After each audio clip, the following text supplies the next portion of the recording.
In Photoshop, there's so many ways to remove an object from its background in a photo, like this photo I have here. For example, we want to remove this guy from this background and put him onto another background like this. And in order to do this can be quite a task, but I'm going to show you here how to use the extract filter. And in my opinion, I think it's got to be the fastest and easiest way to do this. There are other ways to do it. There are plenty of other ways. Photoshop, there's no shortage of ways to do this, but this is probably the fastest and easiest way to do it. So we're going to start first with an easier to mask image, or easier to extract image, I should say, which is this church here. Alright, so the first thing I'm going to do, and I always do it pretty much when I open up any Photoshop document, is duplicate your layer. And we can do that by hitting Command or Control, if you're on a PC, J. Okay, I'm going to move the layers palette out of the way for the time being. Alright, now come up here to Filter and go down to the Extract option. Okay, this is the Extract dialog box.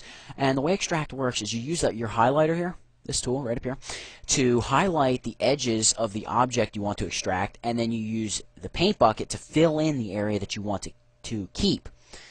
And you can use the eraser to touch up your edges. For example, if I make a big scribble up here that I didn't want, you can take your eraser and you can erase it all. Okay, so let's get to work extracting this photo. Alright, start in one area and just drag right along the edge that you want to extract. Alright, we want to take the church out, so we're going right along the edge of the church, just like this. Alright, drag right along it, and then up here for the cross, just cover the entire thing. Come down the other side, and come right in like this, and right down the side of the roof, and that is a bit rough, as you can see. So we're going to straighten that out, and we're going to hit E. That's going to give us the eraser. We're going to touch up these edges where we have a little bit of sloppiness, just like that. And now what we're going to do is grab the paint bucket tool. And now let me say that when you click this, you get this blue fill. But if your entire image fills with blue, it means you have a hole in your line in this highlight. So I want to save the church, so I'm going to fill above that. Now, if the entire image had filled, it would mean that there's a hole somewhere in this line. You don't have to paint your highlight in along the edges. That automatically is an edge. Alright, and we can hit preview here to see what we've got. You can see it's a bit rough on some of the edges, but we'll take care of that. So hit OK, and we have our extracted version right here. I'm going to zoom in on the steeple, and you can see it's a bit rough. So bring in the Layers palette and hit Command or Control J to duplicate this layer, and it's going to start filling in these semi-transparent areas, okay? So I'm going to duplicate it a bunch of times, okay, just to get us a good start. Now select the bottom layer, and this is if you're in Photoshop, CS2. Hold down the Shift key and click the top layer, and hit Command or Control E to merge them all, or click on the top layer if you're in Photoshop CS and just hit Command or Control E, and that merges down, and just keep clicking until you get all the way to the bottom layer there. Alright, I'm going to move this out of the way, and you can see we still have some rough edges. We're missing some things around the church. So what we're going to use is the history brush, and that's right over here, the history brush.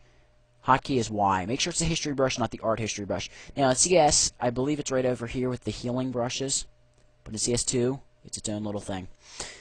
So what you have to do with the history brush is get the history palette, and you can see we have all these layer via copies, and I want this little thing here as your art history brush. That's setting your brush state. We're going to set our brush state to be image size, and what the brush is going to do is paint back to what the image looked like back at image size. Okay, so you can see we're getting our edge back, and if we wanted, we could get the sky back, but we don't want the sky. Alright, so we're going to quickly go over this. I'm going to touch up those edges in just a second. But for now, I'm just going to go over this very quickly, just for the sake of showing you. And then you can grab, whoops, your eraser tool, and just quickly hit these edges to clean them up wherever you accidentally painted too much in. Or you can just hit undo when you do actually paint too much in. And there's actually supposed to be more here. Okay, and let's come right up to here. And zip right down. Zip that edge. And that edge, we're going to clean that up. And we're just going to clean this up right around here. Alright, and now to replace the background, we simply grab the image of clouds, which I have right here. Hit V, it's your move tool right over here. And grab it and just drag and drop it right into that document. okay, and adjust it so we can't see the horizon. Okay, just like that. And then bring your layers palette in and drag it right below the layer of the church. And there you go. We've extracted the church and put that nice sky behind it. But that's a pretty easy extraction.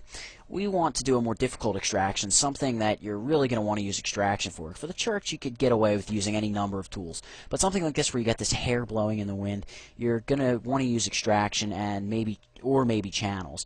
But we're going to use extraction because it's a bit faster, and that's what I'm doing the tutorial on. So grab the layers palette, duplicate that layer once again. We're working on layer 1. Go into the extract. Alright, and we're going to grab a brush size. You can adjust your brush size. You can make it huge if you want. We're just going to set it to about 12. I'm just going to dial that right in. And we're just going to start going around this guy. Just come right up, his leg, around the laptop. And I'm going to zip right up and around the laptop here. And we're going to quickly trace around him. Now, you can stop. You don't have to keep it one continuous motion, even though it may look like I am. You don't have to worry about doing that. As long as you have one solid line, it will work.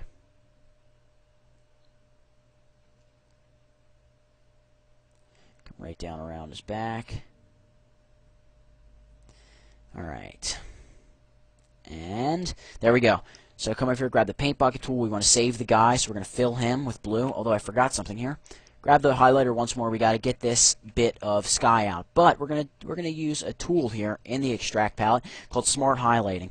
Now, when you grab your brush, you're gonna see the Smart Highlighter comes up. It's almost got like a little crosshair in it, and when you start using it, you're gonna see that crosshair follows your edge. And the way Smart Highlighting works is it follows high contrast edges. When there's a lot of color difference, like the chin and the sky, it can easily follow that because it can tell, okay, I can see you want to definitely extract the sky from his chin. So it will follow that, and it's good for high contrast areas. So once again, grab that paint bucket, and you can see we're getting rid of the sky too. Hit preview, and we've cut him out. Hit OK. Shut off the background layer. I just shut it off right here in the layers palette. Move the layers palette out of the way. Alright, now we're going to come zoom right in here on his knee. We're going to grab that art history brush again, and we're going to set our history state to image size. Okay, it's before I did the extract. And we're going to start painting back in anything that was lost. Alright. Now, a lot of images you won't have too much detail loss, but these ones that I'm working on have a bit. So, let's just fix it. Alright. Here we go. Come right up, get his wrist, his hand, his face fixed. His hair came out really well, which is really what we were doing this for. Alright, and his back here. Alright, and then we can just grab the eraser and get rid of any kind of artifacting or anything that appears to be coming off of these objects. Okay, right here around his elbow, we got to clean that up. And right in there, clean it. Whoa. Clean his collar. And right here along his back, got to clean that up as well. And I'm just going through this pretty quickly. You might want to spend more time doing it yourself. And right in here under his hands, you can see these little bits of blue. Just clean those out. Alright. Zoom back out. And we can get rid of the background layer now. Whoa. Just double click on the background layer. And garbage it. And now what we're going to do is we're going to bring this background in here, which I have. And I'm going to hold Shift so it drops it right into the middle of my document. And it didn't quite work there. But Shift drops it into the middle of your document. You can see it's right here. Let me just adjust it here with my keyboard. And grab that entire backy group and drag it beneath the image. You can see, there we go. And now grab the guy and just adjust him as you wish. Just like that. And you can see, just using extract there, you can very quickly get pretty complex images like this cut out of pretty complicated backgrounds and put onto new backgrounds. Now let me quickly add that in both of my images I dropped the background into the image I'd extracted, and that is again because I used the history brush, and we want to be able to go back in now. Say we look at him, we say, okay, right here on his sleeve, that needs to be touched up a little. So then we can grab the history brush and we can still go in and touch it up, which is not working correctly because we moved him. Alright, so you want to make sure you do that before you move him. Let me go back here before I moved him. And whoops. There we go. And right here. Now, let me make sure I've got my history state set correctly. There we go. Make sure you have the correct layer selected. It's not going to let you do it if you have a group selected.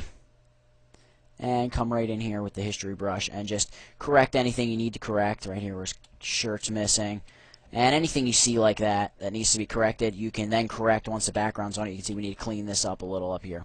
But all of that can be done later on, now that you have the image into the background. And that's it. You've extracted that image and the simpler image of the church. But really, extraction is one of the easiest and fastest ways for what you get. It's one of the best. And that's it. You've learned how to extract and how to make extract the filter work for you.